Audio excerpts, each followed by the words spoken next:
Bismillahirrahmanirrahim. Elhamdülillah. Ve salatu ve selamu ala Resulillah ve ala alihi ve ashabihi ecma'in. Урматтуу мусулман бир туугандар, адам баласы бул дүйнөдө жашап жаткандан соң бактылуу болуш үчүн адам баласы көптөгөн иштерди аткарат. Кээ бир инсандар бактылуулукту акчадан издейт, кээ бир инсандар бактылуулукту жакшы жардан издейт, кээ бир инсандар бактылуулукту динден издейт. Мына ошол сыяктуу түрлүү нерселерден адам баласы бактылуулукту издейт.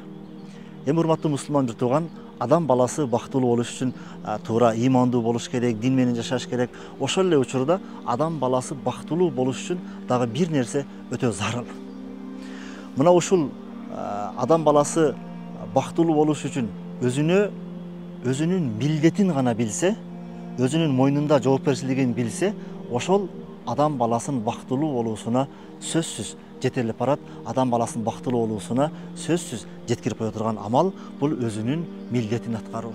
Мейли сиз ата болсоңуз, сиздин үй бүлөдөгү милдетиңиз кандай? Аялыңызга кандай мамиле жасашыңыз керек?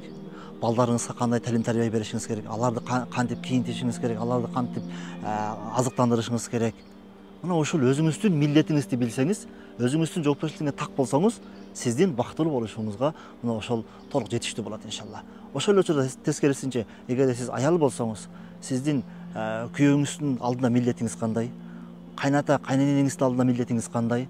Ошол эле учурда кошуналардын алдында милдетиңиз кандай? Эгерде сиз мына ошол өзүңүздүн милдеттериңизге так болсоңуз, албетте өзүңүз дагы бактылуу болосуз, ошол эле учурда элдер дагы бактылуу болот. Себеби башка инсандардын акысына кирбейсиз. Мына ошол учурда сиз дагы жашооңуз тынч болот, бактылуу болосуз. Башкалардын акысына кирбеген себептен башкалардын дагы жашоосу тынч, алар дагы бактылуу болот. Ошондуктан урматтуу мусулман бир туугандар, мен айтар элем, ар бир инсан өзүнүн милдетине так болсо, өзүнүн мойнунда жоопкерчилигине так болсо, албетте башкаларды дагы кыйнабайбыз, өзүбүз дагы, башкалар дагы бактылуу болот. Ассаламу алейкум ва рахматуллахи ва баракатух.